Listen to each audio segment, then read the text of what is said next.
एक बार की बात है।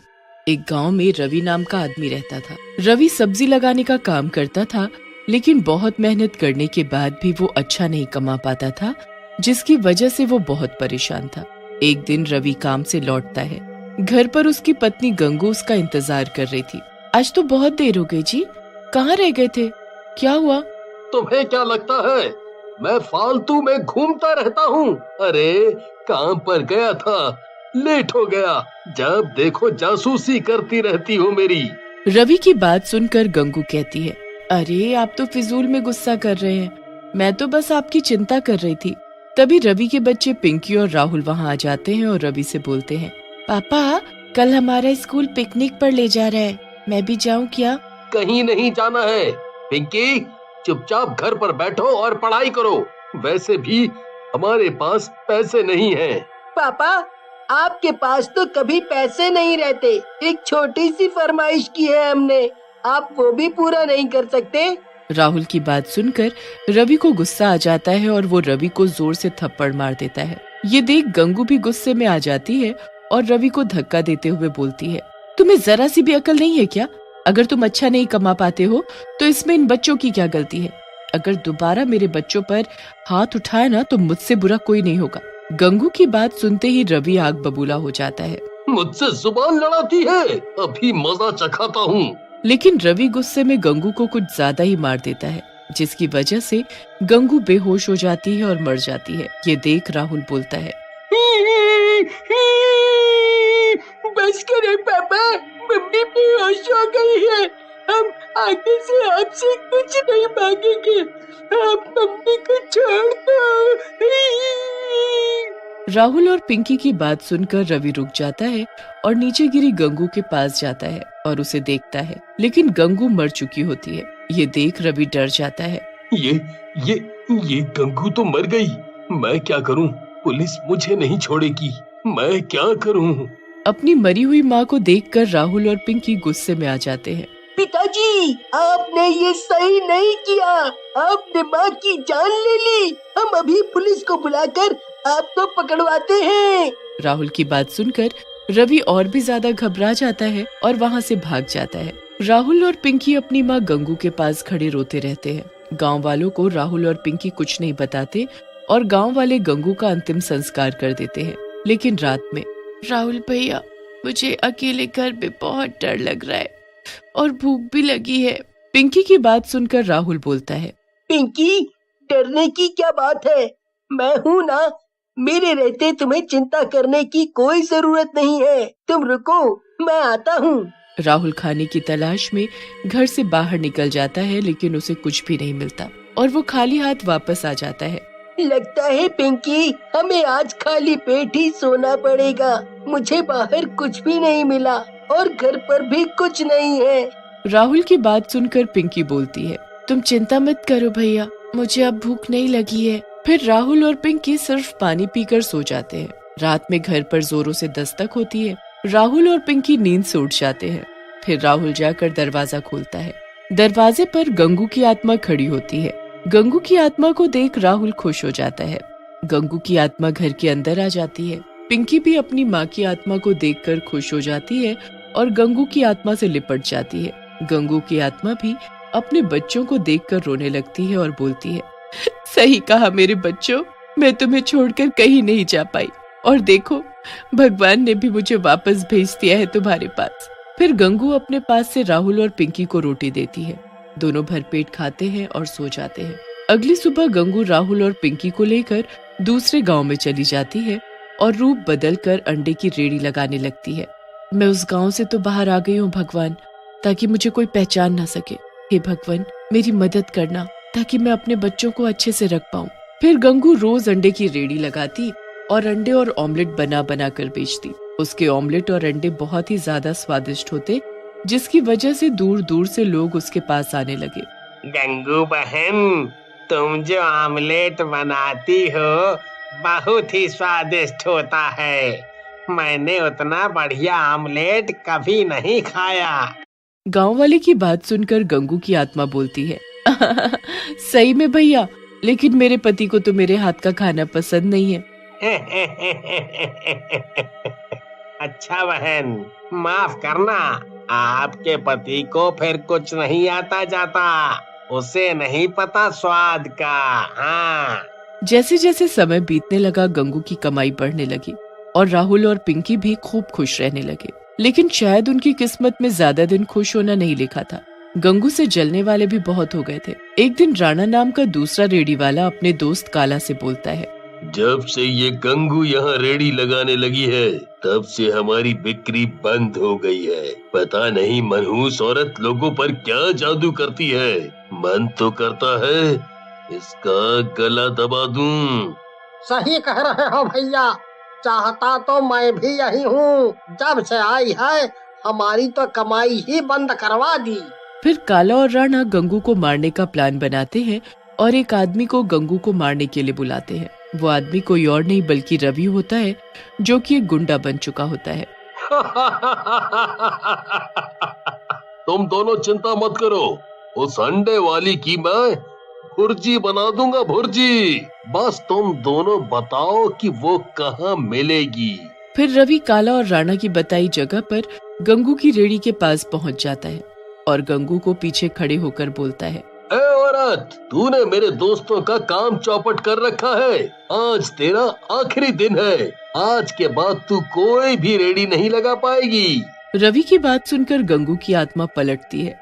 रवि गंगू को देखकर हैरान रह जाता है और डरते हुए बोलता है, गंगू, तू जिंदा कैसे हो गई? मैंने तो तुझे अपने हाथों से मारा था। रवि की बात सुनकर गंगू हंसने लगती है और बोलती है, तेरी मौत मेरे ही हाथों लिखी है, इसलिए शायद भगवान ने मुझे वापस भेजा है और मैं गंगू नहीं उसकी आत्मा हूँ, समझा।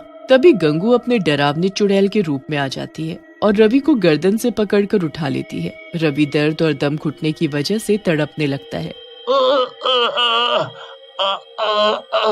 छोड़ दे मुझे गंगू, जाने दे, माफ कर दे। मैं कभी ऐसा नहीं करूँगा, माफ कर दे। तभी वहाँ पिंकी और राहुल भी आ जाते हैं। रवि की ऐसी हालत देखकर राहुल और पिंकी गंगू के पास जाते हैं और बोलते हैं, माँ, आप पिताजी को मत मारो, इनके खून से अपने हाथ मत रंगो, हम दोनों यही चाहते हैं। पिंकी और राहुल की बात सुनकर गंगू रवि को दूर फेंक देती है और बोलती है, देखा दुष्ट, तेरे इतना बुरा करने पर भी मेरे दोनों बच्चे तेरी जान बचाना चाहते हैं। जा, यहाँ से चला जा। लेकिन तभी वहाँ काला और राणा आ जाते हैं और पिंकी और राहुल को पकड़ लेते हैं और बोलते हैं, बहुत हुआ तुम दोनों का मिलन। गंगू, तूने हमारे काम धंधे में बहुत नुकसान किया है, आज उसका बदला लेंगे हम दोनों। ऐसा कहकर राणा और काला अपने एक हाथ में चाकू निकाल लेते हैं और राहुल और पिंकी की गर्दन पर रख देते हैं। लेकिन तभी वहाँ खड़ा रवि उन दोनों को जोर से धक्का देता है। राणा और काला गिर जाते हैं, जिसकी वजह से राहुल और पिंकी आजाद हो जाते हैं। ये तूने क्या किया रवि? अब इनसे पहले तेरा नंबर आएगा। ऐसा कहकर राणा और काला रवि को चाकू मार देते हैं। रवि घायल होकर गिर जाता है। गंगू को बहुत गुस्सा आता है और वो उन दोनों को उठाकर दूर फेंक देती है, जिसकी वजह से काला और राणा दोनों मर जाते हैं। गंगू रवि के पास जाती है और बोलती है, आज तुमने मेरे दोनों बच्चों की जान बचाई है, इसकी वजह से मैं तुम्हारे सारे पुराने पाप माफ करती हूँ। गंगू की बात सुनकर रवि रोने लगता है और बोलता है, मुझे माफ कर दो गंगू, मैंने बहुत बड़ी गलती कर दी, मुझे माफ कर दो। रवि की बात सुनकर गंगू बोलती है, तुम्हें मैं माफी तभी दूंगी जब तुम अपने बच्चों को संभालोगे और उनका ख्याल रखोगे। मैंने अपने दोनों बच्चों के नाम बहुत पैसा छोड़ा है और अब ये अंडे की रेडी तुम संभालो। मैं उनका पूरा ख्याल रखूंगा गंगू, और आगे से पैसों के पीछे भी नहीं भागूंगा, मेहनत करूंगा। हाँ, मेहनत। फिर गंगू की आत्मा वहाँ से गायब हो जाती है। एक शहर में एक बहुत ही बड़ा परिवार रहता था। हरी एक ऑफिस में काम किया करता था। एक दिन हरी जब घर आता है तो सबको एक खुशखबरी सुनाता है। अरे कहाँ हो सब, जल्दी आओ, जल्दी। क्या हुआ बेटा? क्या हुआ हरी, क्यों शोर मचा रहे हो? अरे वाह बाबूजी, बात ही कुछ ऐसी है कि क्या बताऊं। पहले जरा विमला को आने दो, फिर बताता हूँ। हाँ जी, मैं भी आ गई। अब बताओ क्या हुआ? जिस घर के लिए मैं 4 साल से केस लड़ रहा था वो आज मैं जीत गया। क्या सच में? हे भगवान, ये तो बहुत ही खुशी की बात है। हाँ, अब हमें इस छोटे से घर में नहीं रहना पड़ेगा। हाँ माँ, अब तो अगले हफ्ते ही हम उस नए घर में शिफ्ट हो जाएंगे। वो घर सालों से बंद पड़ा है तो उसमें अभी कुछ काम करवाना पड़ेगा बस।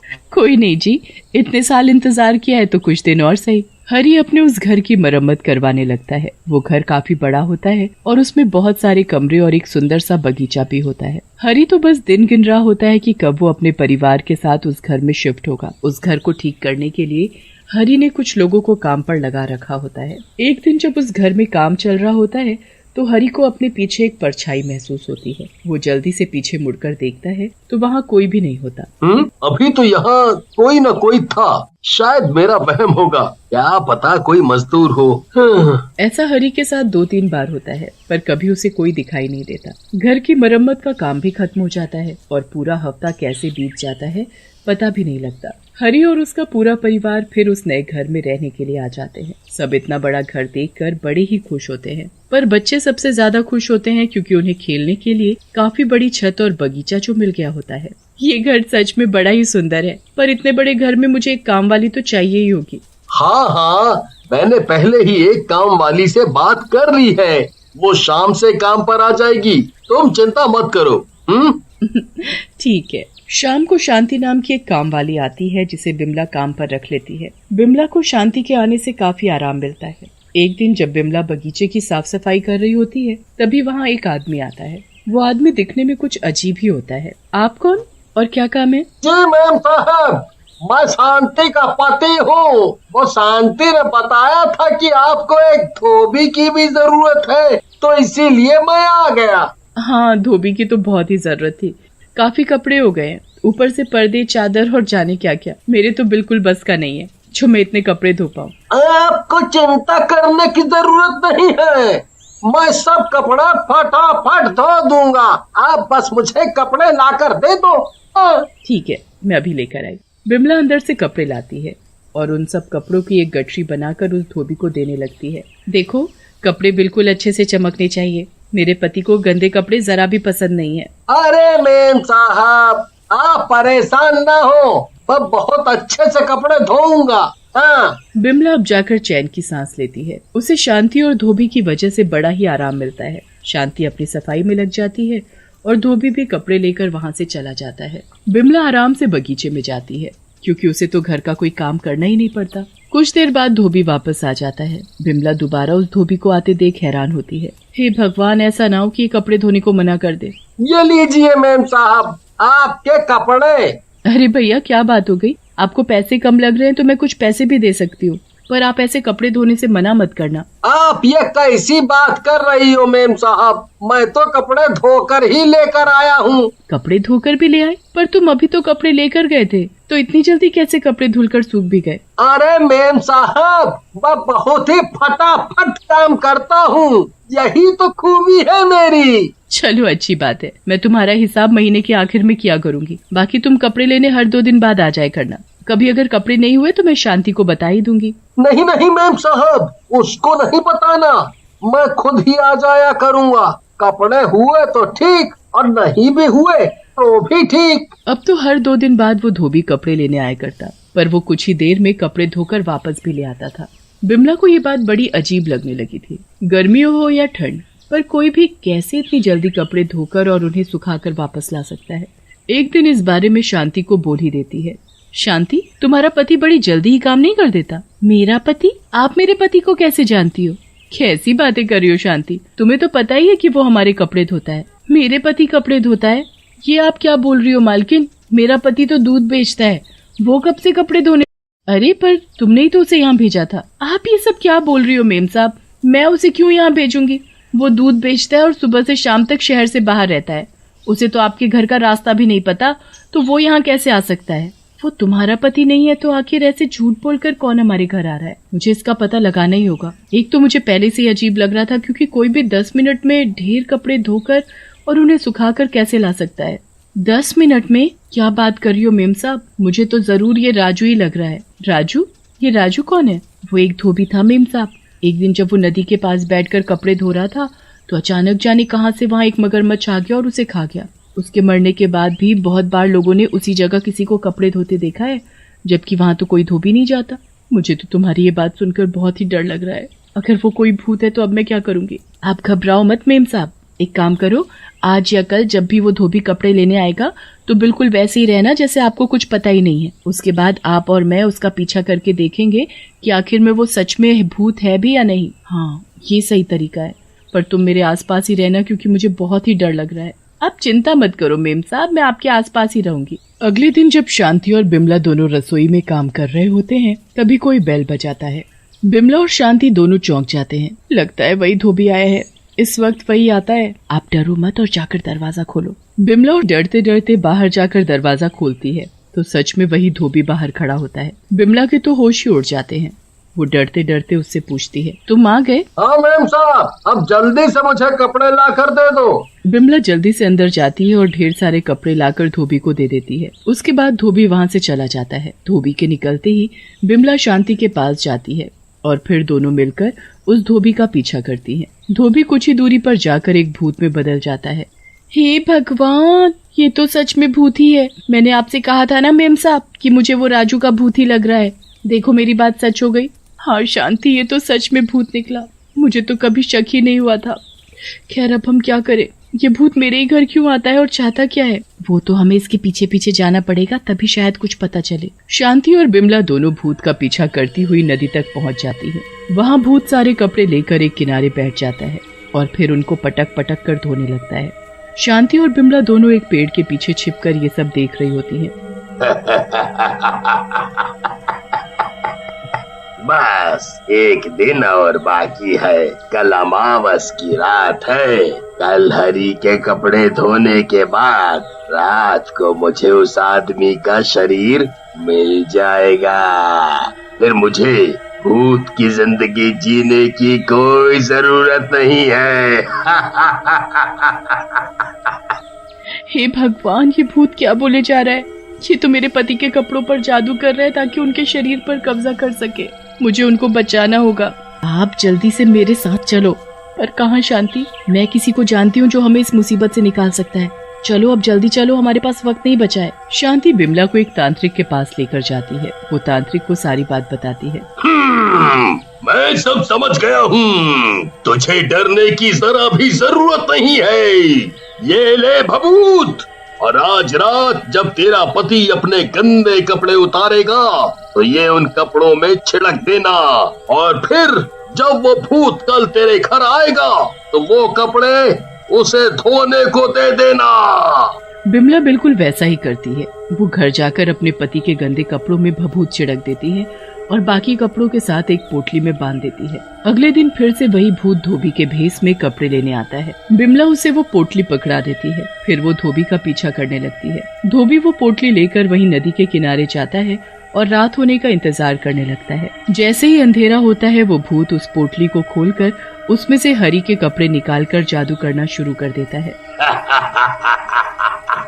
अब मैं इन कपड़ों पर जादू करके इनको पहन लूंगा और फिर हरी के शरीर को अपने वश में कर लूंगा।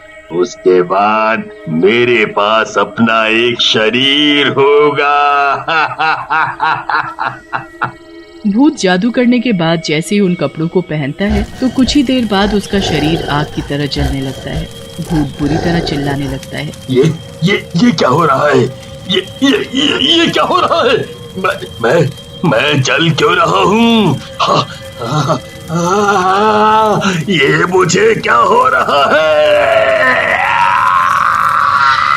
कुछ ही देर में उसका शरीर राख बन जाता है। बिमला खुशी खुशी अपने घर जाती है और अगले दिन शांति को सारी बात बताती है।